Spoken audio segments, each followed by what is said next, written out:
Kita akan masuk sekarang istri Nabi SAW yang keempat, yaitu Hafsah binti Umar bin Khattab radhiyallahu anhu. Abu Daud menyebutkan bahwa Nabi SAW pernah menceraikannya lalu merujuknya kembali. Hafsah adalah salah satu istri Nabi yang janda, pernah menikah sebelumnya, kemudian cerai dengan suaminya. Pada saat cerai, Umar bin Khattab pun merasa gelisah dan ingin sekali mencarikan pasangan hidup anaknya. Dan ini peran orang tua harusnya seperti ini, proaktif.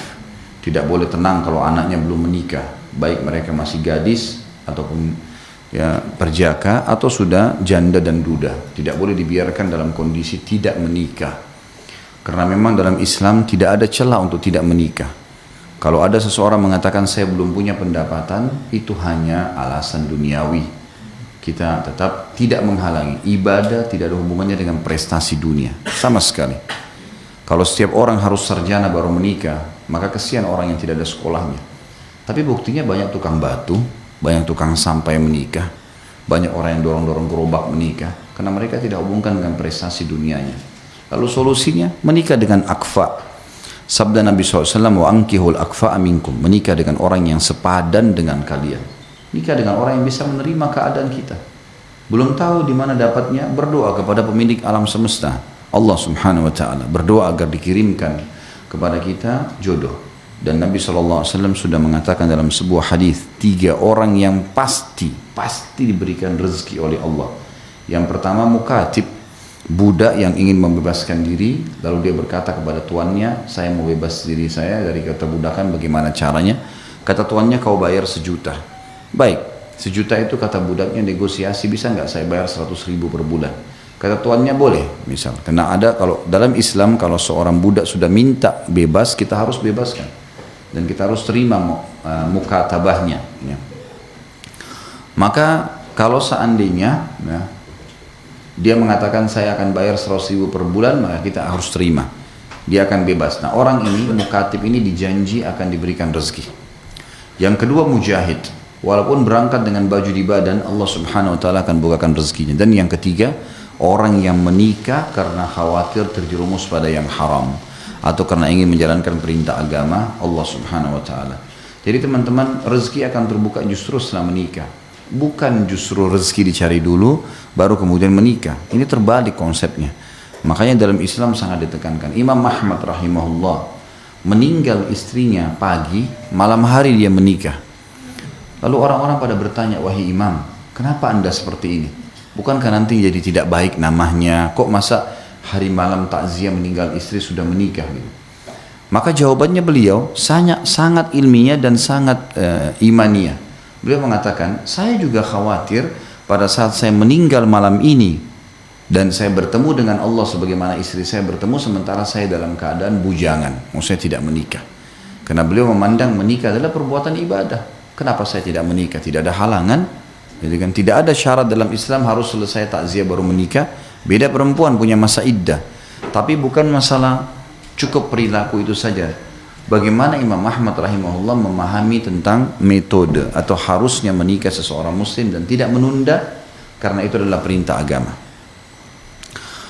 Hafsah pernah menikah radhiyallahu anha dan bercerai. Maka Umar bin Khattab mencari calon suami.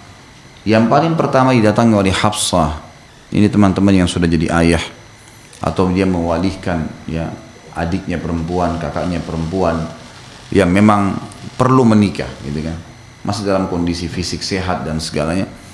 Dia harus memikirkan bagaimana mencari calon suami yang tepat buat anaknya, buat adiknya atau buat kakaknya ini. Yang diskala prioritaskan dan ditekankan adalah agamanya, tidak lebih daripada itu. Agama nomor 1 harusnya gitu ya. Dan ini harus difahami baik-baik gitu. Makanya Umar bin Khattab tidak mendatangi orang-orang yang sebaya dengan Hafsah. Masih banyak sahabat-sahabat yang bujang pada saat itu atau yang mungkin yang sebaya umurnya, tapi tidak. Beliau mendatangi Abu Bakar, mendatangi Utsman bin Affan. Utsman bin Affan waktu itu sudah punya anak, anaknya juga sudah dewasa. Nah, maka didatangi Utsman lalu berkata, wahai Utsman, Hafsah layak jadi istri, nikahi dia. Nikahi dia. Padahal pada saat itu kasusnya poligami. Nikahi dia. Maka Utsman bin Affan terdiam sejenak lalu berkata, wahai Umar, saya saat ini tidak ada hajat untuk menikah. Saat ini belum ada hajat.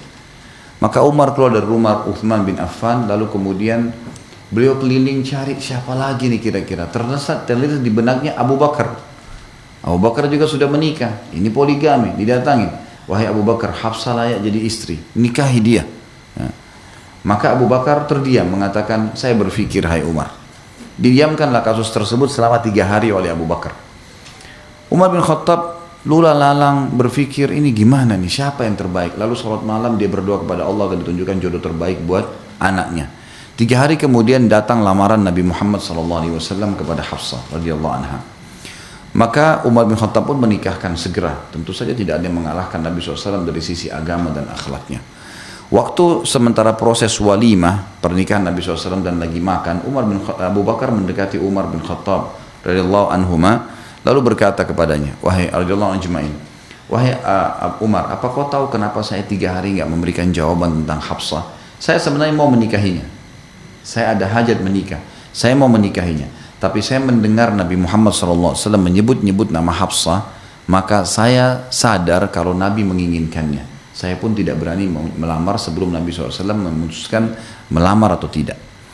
Maka menikahlah Nabi SAW dengan Hafsah. Ini juga pelajaran lain teman-teman sekalian. Ya, pelajaran lain. Dahulukan calon suami yang beriman.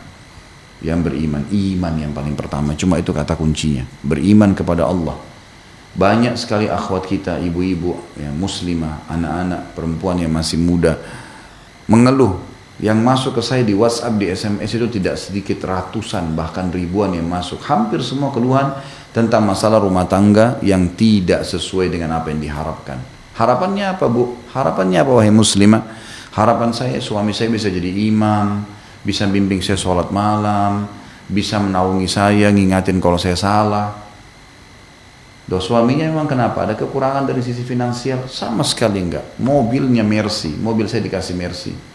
Rumah mewah, daerah Menteng, daerah mana, rumah mewah semuanya.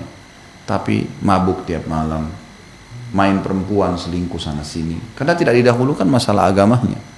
Kalau bertemu alhamdulillah kelebihan finansial dengan iman, bagus. Tapi kalau enggak, mau diapain tuh kegantengan dan kecantikan? Mau dimakan? Kan tidak. Tapi keimanan akan memudahkan seseorang. Ini yang diambil pelajaran bagaimana pria Umar bin Khattab mencari suami buat Hafsah, ya, dengan mendahulukan keimanan. Padahal yang didatangi orang-orang yang sudah berumur. Tapi masalahnya Utsman sama Abu Bakar ini siapa yang dapat jaminan surga? Bahkan Utsman bin Affan, kenapa Umar bin Khattab menawarkan pertama kepada Utsman bin Affan radhiyallahu anhu ajma'in? Karena memang Nabi SAW mengatakan nikahkan anak kalian dengan Utsman bin Affan. Satu-satunya umat Islam yang turun wahyu begitu, ya.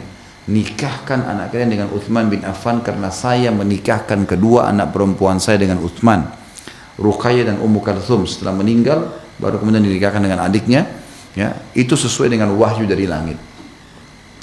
Maka Umar bin Khattab mendahulukan Utsman lalu kemudian menawarkan ke Abu Bakar. Ini poin. Poin yang lain pelajaran dari pernikahan Hafsah dengan Nabi SAW adalah bagaimana bukan aib.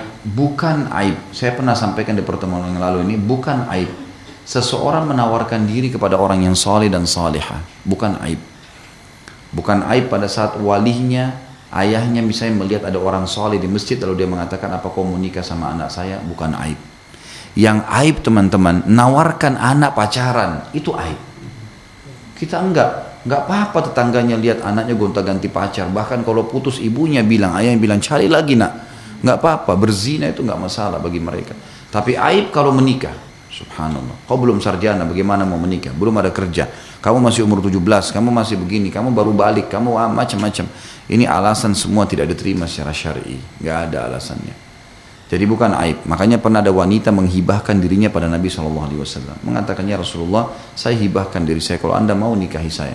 Tapi waktu itu Nabi SAW melihat tidak ada hajat, lalu Nabi SAW alihkan ke sahabat yang lain, akhirnya menikahi dia. Tapi di sini bukan aib teman-teman sekalian. Bukan aib seseorang menawarkan kepada orang lain. Makanya pernah juga datang kepada, kalau saya tidak salah Sa'id ibn Musayyab, ya, seorang ulama tabi'in, datang kepadanya seseorang yang mengatakan, wahai imam, carikan jodoh buat anak perempuan saya. Memang orang saleh. Jadi dari awal ibu-ibu kalau mau dibimbing, mau nanti jadi pelindung, orangnya baik dan lembut, itu yang di saf pertama kalau azan di masjid tuh. Bukan yang di saf pertama di mall, di diskotik, ya, yang selalu begitu buka diskotik paling pertama parkir mobilnya, bukan itu. Tapi azan di masjid saf pertama tuh tinggal pilih tuh orang-orang saleh. Anda laki-laki cari wanita muslimah, pengajian di mana dia hadir, pakaiannya rapi, itu semua insya Allah dengan keimanan maka mereka akan bisa menjalankan rumah tangga yang benar. Gitu.